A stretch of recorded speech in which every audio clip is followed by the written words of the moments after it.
The acclaimed author behind the hit espionage series Slow Horses, Mick Herron, has sparked fresh conversation by comparing one of his most notorious fictional characters to former UK Prime Minister Boris Johnson. Herron, known for his razor-sharp wit and biting portrayals of Britain's political and intelligence class, suggested that Peter Judd, the flamboyant and controversial politician featured in his novels, carries more than a passing resemblance to Johnson himself. Herron, whose works have been adapted into the Apple TV Plus series starring Gary Oldman, has long enjoyed weaving thinly veiled caricatures of public figures into his books. The character of Peter Judd first appeared in Slow Horses and became a recurring figure throughout the series, embodying opportunism, bluster, and a willingness to exploit political chaos for personal gain. For many readers, the parallels to Johnson were apparent, but Herron has now made the connection explicit. Speaking in a recent interview, Herron explained that Judd was never intended to be a direct portrait of Johnson, but rather an embodiment of certain archetypes in British politics. Over time, however, Johnson's political rise and eventual leadership seemed to align uncomfortably well with the character he had created. Herron described Judd as a bogeyman figure, someone who might be dismissed as comical at first glance, but ultimately reveals a much darker capacity for influence. The author's remarks shed light on how fiction and reality have begun to overlap in surprising ways. Herron noted that Johnson's public persona, marked by humor, charisma, and a cultivated sense of chaos, echoes Judd's ability to mask ruthless ambition beneath a veneer of clownishness. He emphasized that satire often exaggerates reality, but in this case, reality appeared to rise up to meet the satire. For Herron's fans, the comment underscores the series' knack for biting social commentary.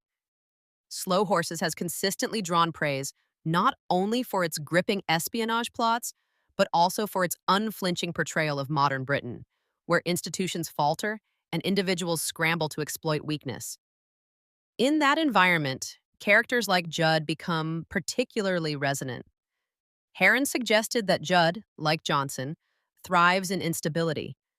He pointed out that both figures represent a brand of leadership that can be simultaneously entertaining and deeply unsettling, highlighting how political theater often distracts from profound consequences. While Johnson has remained a divisive figure in British history, Judd has become one of Herron's most talked-about characters, blurring the line between satire and social critique. The television adaptation of Slow Horses has only magnified the conversation. Though the focus of the series remains on the ragtag team of disgraced MI5 agents, known as the Slow Horses, the political backdrop featuring characters like Judd adds a sharper edge. Viewers familiar with Britain's recent political climate have found it difficult not to draw comparisons, and Herron's own comments now confirm what many had suspected. Critics of Johnson have long argued that his leadership style leaned heavily on performance and personal charisma while sidestepping accountability. Herron's description of Judd as a bogeyman highlights the danger of underestimating such figures. By presenting Judd as someone who embodies humor and menace in equal measure, Herron reminds readers that political power can be wielded as effectively through farce as through fear. The author's candor has reignited debate about how fiction can act as a mirror to politics. Herron made it clear that he is not interested in writing straightforward allegories, but admitted that his work inevitably reflects the world around him. Writers draw from what they see, he remarked, noting that Johnson's outsized presence in British culture made it almost impossible not to seep into the creative process.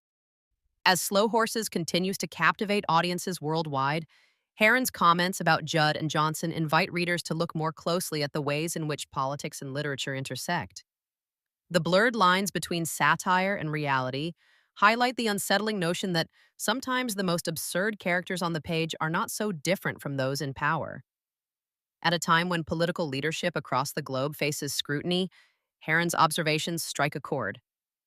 By casting Peter Judd as both an entertainer and a warning, the author offers not only a compelling narrative device, but also a reminder of how easily societies can mistake spectacle for substance.